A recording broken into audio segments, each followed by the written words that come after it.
এক যুবতী মারা গেল। সবাই জানাজা আর দাফনের প্রস্তুতি নিচ্ছে। ঠিক তখনই তার স্বামী চিৎকার করে উঠল, না, আমি তাকে কবর দেব না, আমি তার সাথেই কবরে যাব।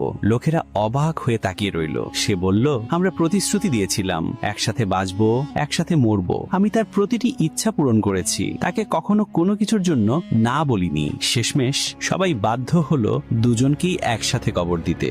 রাত গভীর হলো, স্বামী ক্লান্ত হয়ে ঘুমিয়ে পড়ল। ঠিক তখনই ফেরেশতারা এলেন। তারা স্ত্রীর আমলনামা খুলে বললেন, তুমি পর্দাহীন ছিলে, নামাজ পড়নি, রিল বানিয়ে মানুষকে গুনাহে উৎসাহ দিয়েছো, তোমার ঠিকানা হবে জাহান্নাম। তারপর ফেরেশতা বললেন, এর স্বামীকেও নিয়ে চলো। লোকটা ভয়ে কাঁপতে কাঁপতে বলল, আমি কেন? আমি তো কিছুই করিনি। ফেরেশতা গর্জে উঠলেন, তুমি কেন তাকে থামাওনি? কেন বলনি এটা হারাম? কেন তাকে কখনো নামাজে ডাকোনি?